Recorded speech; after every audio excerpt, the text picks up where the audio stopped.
Hey, hey. the quick and dirty. I am Joel Flam, your host, and I am with Nicolas Pitiktakis. How are you doing, sir? Not too bad, man. Though, just to say this, like I tried once again to play some of the old school platformers. Like I tried to play like Super Mario Brothers on my Yeah. Switch because I have that in the Switch Online subscription where you have like the NES and SNES games, and like for the games that are compatible. You're able to back up your save data to their cloud, so they have some basic cloud saves. And again, I just could not do it. Like I know what I have to do. It's just my reflexes are not there anymore. So I've made it a rule. I'm only allowing myself to play Pokemon. I'm only allowing to play Oh myself like boy. Final Fantasy and maybe some RTSs like the original StarCraft and like Age of Empires, for example, because you don't really need the Yeah, type but of you don't reflexes realize you for. can just practice it, right? You can just go through the level, and then once you're getting further and further, you're getting obviously better. So why not put some time in it to get back to your old fucking reflex, where you can just like play the game like the controller back in your back? No, man, No, that's not no, happening. not happening. I have a whole host of other things I have to deal with. So outside of work, so Yeah, I right. yeah, no, work is really like I'm really trying to push myself hard on that front. So yeah, Speaking of work, let's get into it. So, yeah. as you might have heard this week, the president of Haiti got killed by a foreign hit squad. So, Jovenel Moise got killed in his home, where his family also residing, by a foreign hit squad. So, it is confirmed that it's pretty much it's a foreign assassin squad that did it, right? Yeah, so according to a BBC article that talks about it, apparently it is a group of 28 foreign mercenaries, including retired 28. Colombian 28 Jesus Christ. foreign mercenaries, including retired, and this is certainly going to make things complicated in the Caribbean. Retired Possibly. Colombian soldiers are a part of this. So what happened was there was a gun battle in the capital city, Port-au-Prince. Yeah. 17 people were detained by local police and other security forces. Uh, some of them were. Hold on one second right here. So some were trying to, like, some of the foreign mercenaries were trying to enter Taiwan's diplomatic compounds so that they could use the diplomatic compounds, a Mm-hmm. diplomatic immunity to escape prosecution. Three people were killed. Three of the suspects were killed by police, and eight are still being sought.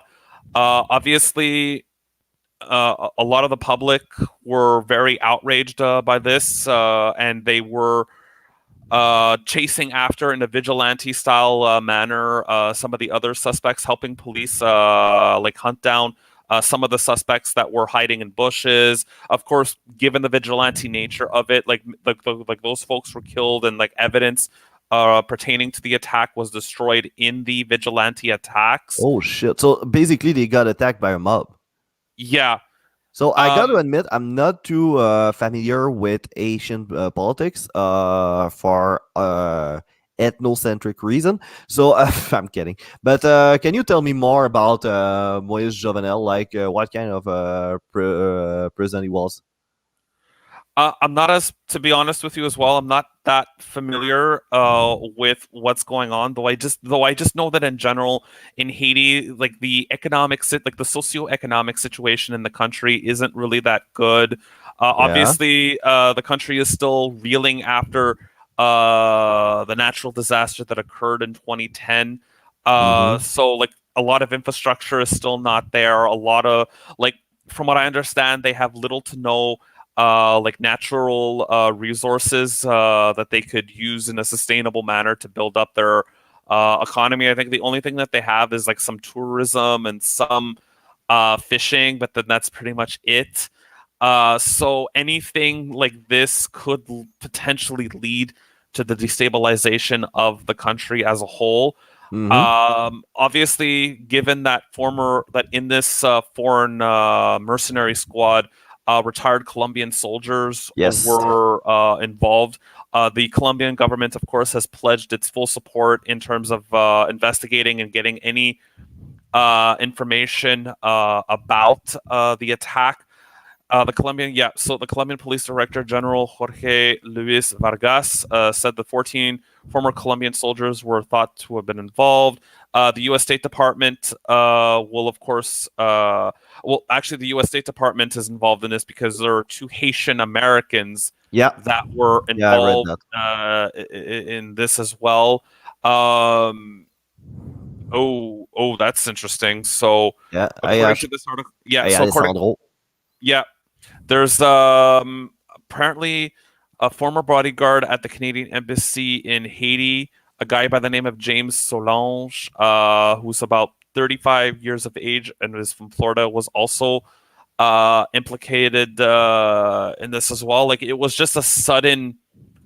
It was just it just happened so suddenly in terms of Mm. this happening. Like no, from what I can understand, there was no prior factor or no No, prior no threat. incident, like no threats, Which no. is pretty much how a good hit squad works. It doesn't like foreshadow that they're going to attack his house. They just decide, okay, that's gonna be that date, and they're gonna hit that date without any knowledge. So they knew what the fuck they were doing. That they weren't fucking around. They were just some internet trolls that decided to send a bunch of death threat to the president before hitting. They just hit and then they tried to bounce.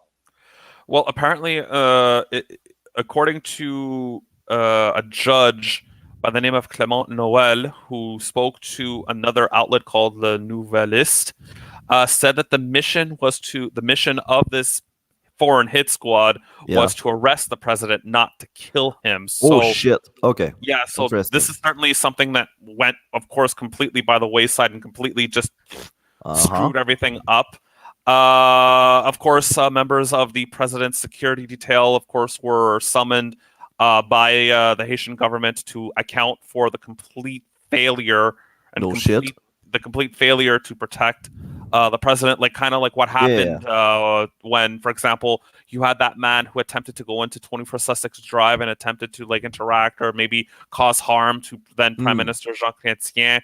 Like how easy it was for someone to go there. So um, So yeah, that's kind of normal. They do that. They kind of always do that. Like when I remember when Kennedy got killed, like the CIA was talking a lot about how they could have done stuff way differently. Like mhm, nowadays, you have like Secret Service agents like that are supposed to take care of the security of the president. They look at what happened in Dallas and they're like, yeah, there's no fucking way nowadays that we were just gonna send the president in a like no top car with all sort of vantage point that they didn't clear everything or just take a mhm, detour or that kind of stuff. So yeah, so that's kind of normal, and we'll see like security around the Asian president get a bit higher. But yeah. do we have any suspect like who might have want to kidnap the president of Haiti? Well, no specific group is claiming any responsibility, but this has to be said. The president has been in power way beyond his elected mandate. Okay. There were supposed to be elections that were held in October of 2019 that did not take place. So the president was ruling Mm, by decree, given widespread protests, according to the BBC article that I am referencing and looking at right now. okay. What was Of his course, excuses to go over his elected term though?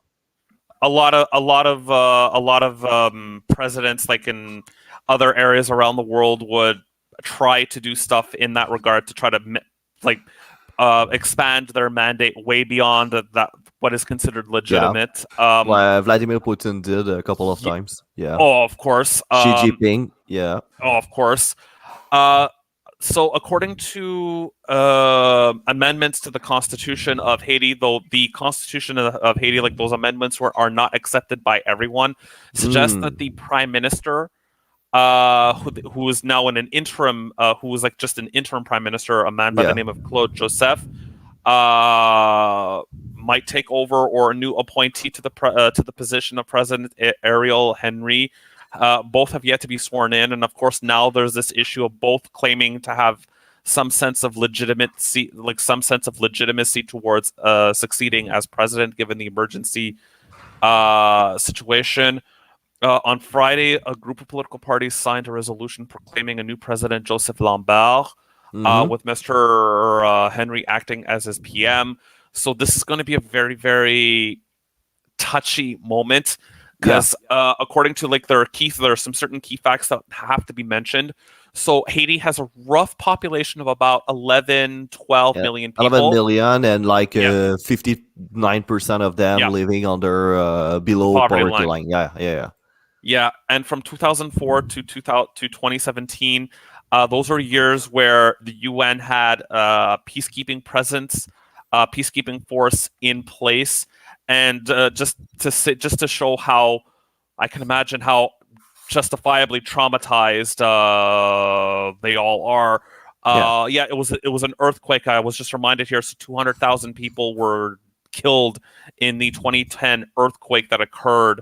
So it's just a country that is constantly on edge. Like I myself have, like right next to where I live in a Huntsic, Cartierville, like I have Haitian neighbors, and I saw that they were visibly Yeah. upset and traumatized by it. So yeah, like this is just a very, very No, it's a it's a hard, it's a fucking yeah, weird situation like where president is hit by a foreign hit squad and that wasn't the objective. They were trying to kidnap him. So of course yeah, we have to check like how it's gonna develop because I now I wonder why they would try to kidnap president outright, right? Like who would want to try that out? And yeah, that's it's also the Caribbean. It's not a corner like a geopolitical corner of the world that I know that well, like yeah, compared to East Asia or Europe, for example, or a little yeah, bit of the Middle East. But yeah, like that's gonna be interesting for sure. So let's get closer to a home. Now, just since Julie Payette was kicked out because the controversy, she was acting like a cunt. yeah, Basically, Justin Trudeau just nominated another general governor. This time around, there's gonna be Mary Simon. She is the first indigenous governor general, yeah. and she's a Inuk leader. So, do you want to tell us a little Of bit course. more about it? Oh, of course. So, just to remind people in general what the role of the Governor General does here in Canada, the Governor Yep, General is Her Majesty the Queen Elizabeth II, who is still technically our Queen here in Canada, and of head course, of Queen state. in the Yeah, United Kingdom. The Governor trying to General forget is it. the representative of the monarchy. Of course, someone like me who is a Republican in that sense, like I wish we could just get rid of the monarchy, but it is what it is at this point. Yeah, So the Governor General is the person who sits up on the top, who does the symbolic signing of bills after bills have been passed by both the House and the Senate. she's a Uh, self-glorified mascot. Like, let's put it yeah, that way. Yeah, yeah. She's a who of self-glorified course, mascot. She'd give the medals away. She signs stupid shit, and she cut the ribbons. And that's all we ask for those old fuckers. and also technically the Commander in Chief of the Canadian Armed Forces as well. Though again, Yeah, actual operational authority on that aspect it lies within the Prime Minister, the Minister of National Defense, and the top brass in our armed forces. So.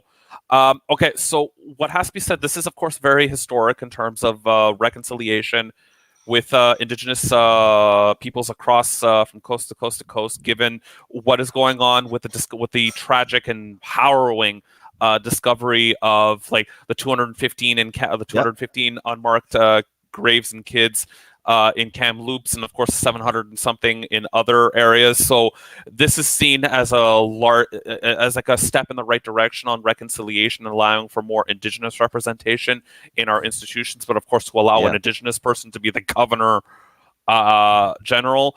Of course, this has to be said. Obviously, the French Quebecer are pissed because she doesn't speak any French, which Yeah, obviously it's one of our main strengths.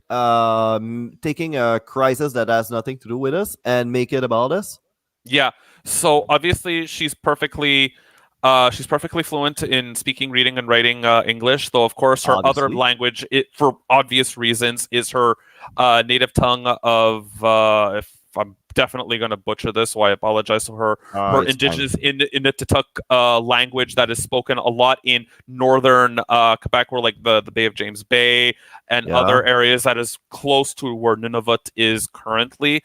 So obviously, the issue of her not speaking French. I think she mentioned the fact that she was Oh. actually not allowed when she was growing up, when she was like in like Yeah. elementary and high school. Like she actually wasn't permitted to learn how to speak, read, and write French.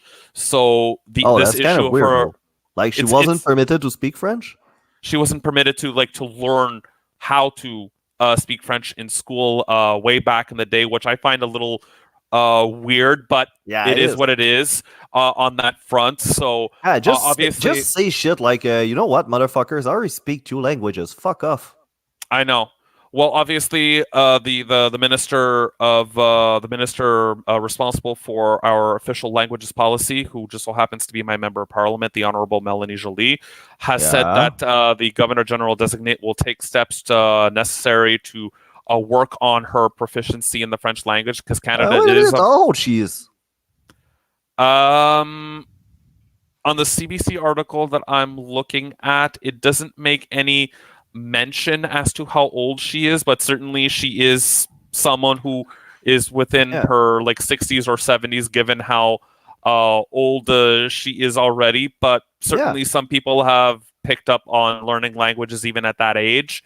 That's Uh, possible, but that's fucking tough considering she's already like, let's face it, she speaks two languages in a really fluent level. So you have to realize that learning a third language already is not that easy. Like, mhm, add to that the opportunity for her to practice it, like for example, like going to the mhm, groceries and like living a French experience where you can like you really have to speak it and then put mhm. you in an uncomfortable situation. Like it's not that easy. Like she's gonna spend our time in Ottawa, stuff like that, where they barely speak any French. So I'm telling you guys, Mhm. don't get your hope too high, and let's question if it's even necessary for Governor General to speak both languages. If we're being really honest. Yeah, well, she's actually been very, very consequential on a few things. Like she has had a lot of experience in terms of like governance. Yeah, According to the article, it says that she has helped negotiate several agreements in terms of like the James Bay Northern Quebec Agreement in 1975, a landmark deal between the Cree people and the Inuit people in Quebec's north, the provincial yeah, government, and of course Hydro Quebec, because we all know many of the massive reservoirs and hydroelectricity generation stations are all the way up in the north. yep, And of course, the north of Quebec, like that part of Quebec, is where many of the indigenous people still live to this day. So, of course, when yeah, they yeah, had to build many of these hydroelectric stations and the reservoirs required to power these stations, hmm, many people had to unfortunately be displaced, like their where their homes were before had to be moved to other areas. So she was instrumental in bridging the gap because all of us here in Quebec were very fortunate to have Hydro Quebec and all of our hydroelectricity yes. production. It's very affordable compared to others. Like like Yeah, we it's export safer, much of it's that energy. cleaner. Yeah, yeah, yeah. And also we can look super morally superior to people that doesn't have that many rivers to build hydroelectricity. Yeah, I mean, crypto miners are finding Quebec to being a very, very Amazing. lucrative. Yeah, Yeah, it is amazing. Also with the coal, the natural coal we have on winter, where you can just use it like as a eating, like a cooling process. That's pretty neat what they're doing right now. no, no, of course. So obviously, a lot of folks across the country, given what's going on, are approving of this new choice. Given that she may seem as someone who could help bridge the gap between the federal government and Indigenous peoples across the Yeah, Canada from coast to coast, of course, respective of the fact that she is not at all fluent in French, though. People can still learn, though. Again, the fact yeah, that she's perfectly fluent, at least English, should help her out, and no doubt the federal government could have translators who could help her with it. So I honestly, like, for me personally, hey, all power to her. It's just, again, I find that the notion that we still have a governor general and a monarchy in Canada is very anachronistic and it is. anti-democratic It because is, and also it's picked by the prime minister, and nobody can revert that in any meaningful way. That's no, another true. way. That's another thing. No, no, of course. Of course, another important factor that has to be said is that the governor general is a sort of an arbiter on the issue of our constitution, which, of course, for those who know, Canada's constitution is a very convoluted document with And multiple sections. in a less nice way, let's just say it's a fucking hot mess. No, it is. It is a So mess. certainly, like past governor generals have had to adjudicate issues pertaining to the Constitution. So we all know what happened.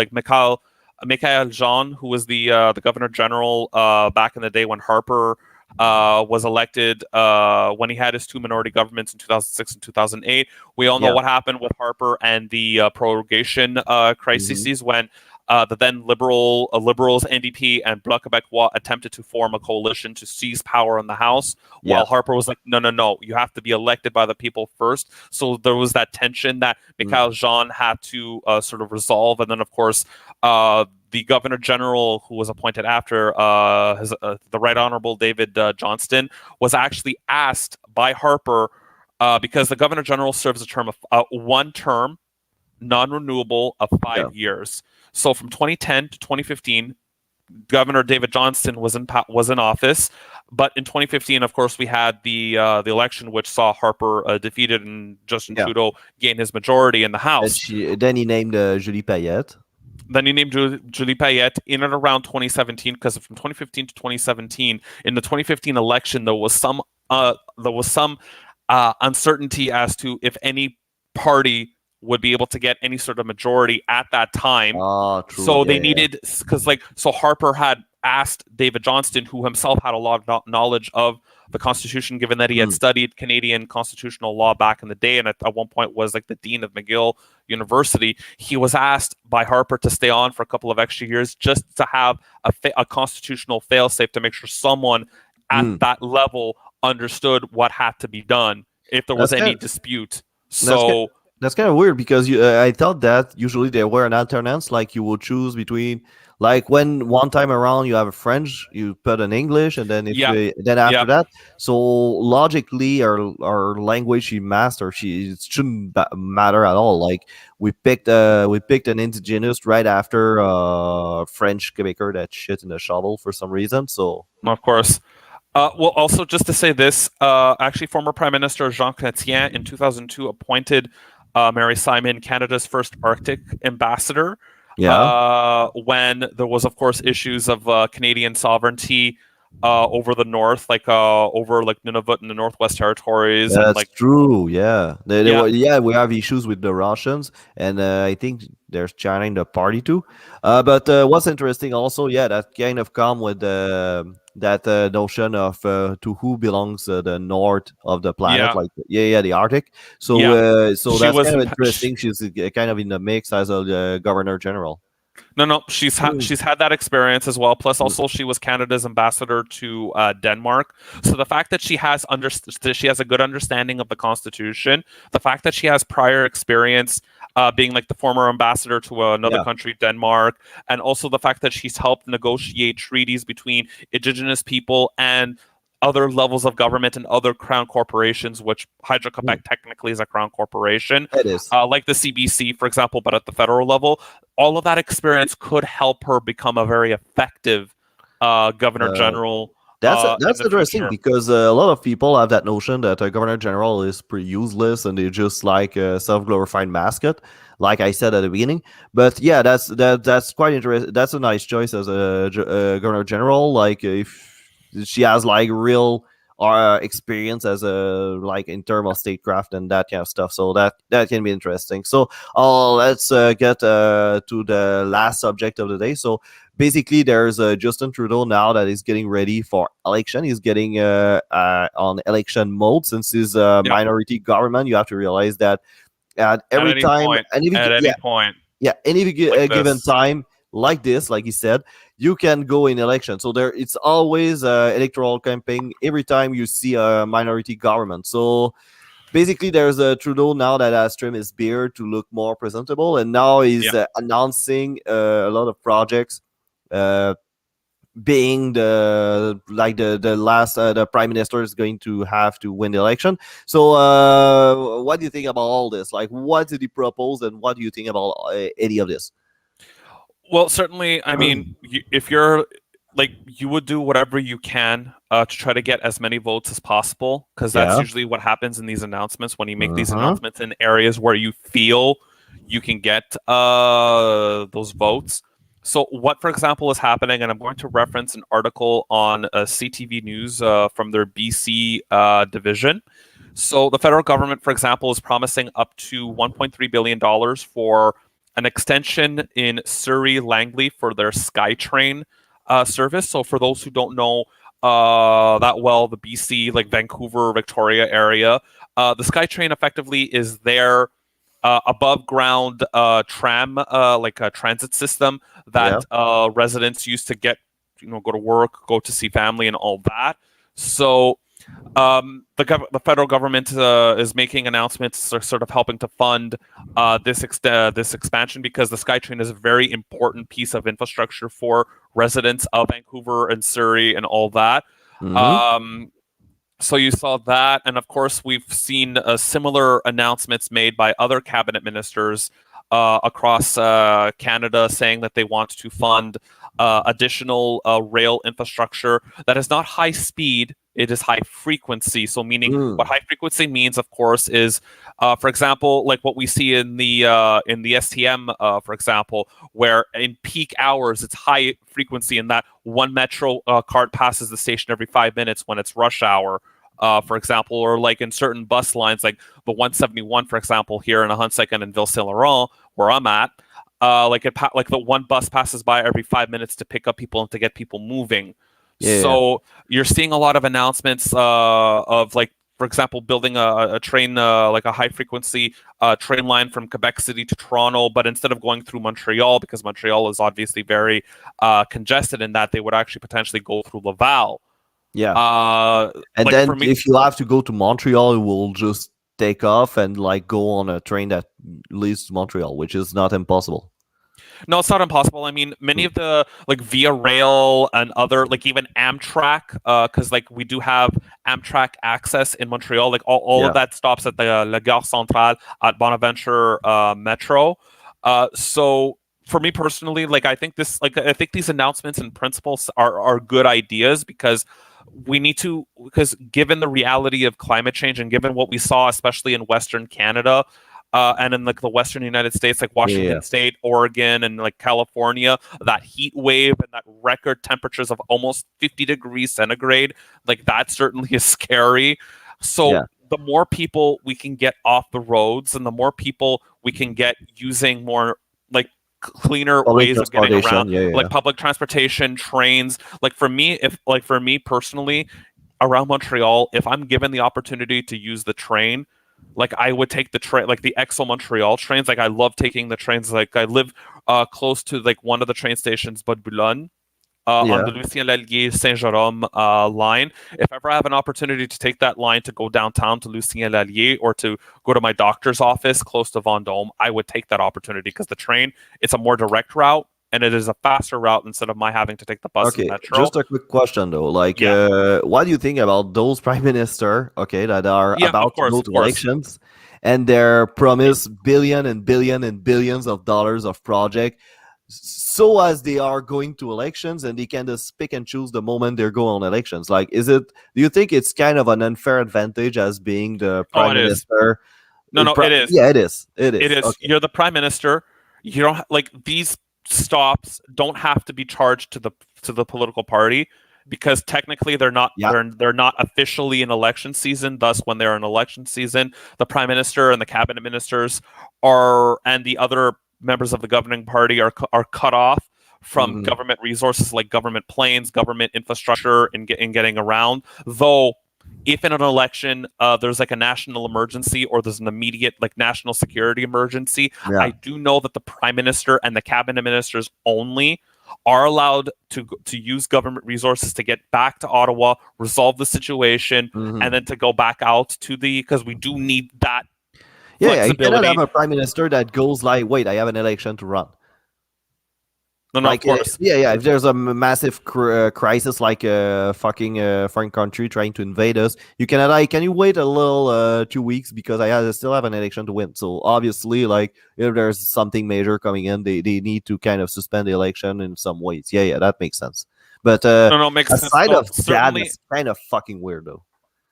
No, no, I understand where you're getting at because it gives an unfair advantage to the prime minister of the governing party because again they don't have to worry about expensing these trips to the party when in terms of fundraising and all that. Yeah. Again, in principle, I do like the idea of expanding rail service across Canada because we need to get people. Because let's face it, like current air travel is not exactly the most environmentally friendly way to get around, and of course, people using gas guzzling cars isn't the best way to get around. And I know for a fact that for those who use electric cars, there the infrastructure for super for like fast charging and just regular charging is still not there in terms of like making the trip. Like I've seen examples of like EV charge, like of people using Teslas to go from like Toronto to Detroit, and how at the very end of the Uh, trip, at the very end of the trip, like the CBC crew that had to do this, they basically had to shut everything down in the car, just have the car going. So like that infrastructure still isn't there yet. So rail is a very it's the one way that we can get people to get around the the city if they can country. make it high frequency, like to get around the country in Because a it's high, fucking crazy that how little yeah. mobility Canadian has. Like, I talk to Americans and they can move around the country really easily without any problem. But when it comes to Canada, just taking a plane, it's fucking expensive. It's crazy expensive. Just like compare what it is to go, let's say, from Montreal to Vancouver in a plane versus what it is to go from New York to LA in a plane, and you'll have it's not comparable. It's fucking crazy. The price we're paying in Canada to move around the country, it's absurd. It's thief. It's just fucking crazy. There's no mobility. You cannot move. You cannot. You're stuck where you are basically. No, no, of course. So I honestly hope, though the skeptic in me is certainly thinking it's not going to happen, but I certainly hope that these announcements actually materialize into something positive in terms of Yeah. having more public transit options across the various cities, like here in Montreal with the STM, like the SkyTrain in Vancouver. I hope that we have expanded rail in Quebec and in other areas. Because again, for me, I had only like whenever I've gone to like I went to Toronto once. I've been to Ottawa a couple of times with the train, and it is a very enjoyable thing to do in terms of taking Yeah. the train and like Stress free. You just sit there. You look at. It's kind of a self glorified bus, but it's on a rail, basically. yeah, It's yeah. like a bus. Like I did both, and it's basically like a bus. Yeah. All right. So, do you have anything else you want to talk about? No, I think I'm good. Oh, you want to wrap it up? Okay. So, what do you have? So, if we want to know more about the life and the personal journey of Captain Yolo, where should we go? Just follow me on Instagram, Captain YOLO562. That's pretty much it. And of course, you can always find me on the Discord server, though I'm not as present, given that again I'm working particularly hard at my job. But you can find me on the Discord for Dirty Four, Jofo, and of course the Pantelis podcast. So Awesome. that's where you can find me. All right. So, it is for me, you can find me on pretty much every social network. I'm not really active because I don't give a shit. Basically, where you can find me also is on the Dirty Four, the main event of the week, the plain old show, the main show of the week. It's on Sunday. It's gonna be premiering at 8:30 p.m. Also, if you want to follow me comedy wise, I strongly suggest you to follow me on the social networks. That's pretty much the only thing I publish right now. Just to give you a quick overview, I'm doing the Comedy Nest next Wednesday that is coming. And a week after that, I have 3 shows coming the same week. So that's going to be pretty cool. So just stay posted, and I'm gonna give you all the details you need to know to come see me tell my rape jokes. So I think that was it. Do you have anything else to add aside of that? And I can tell them Well, to fuck off. well, just one other thing. Tonight I'm going to be seeing the Black Widow film at the Cineplex at the Forum, and I'm going to try that VIP experience. So I'm certainly going to let everyone know how that went in next week's episode, just to see how it went in terms of the food, in terms of like the drinks and the ambiance and like the quality and all that. So I'm going to let you all know. And on this, get the fuck out of my living room, you assholes. Bye.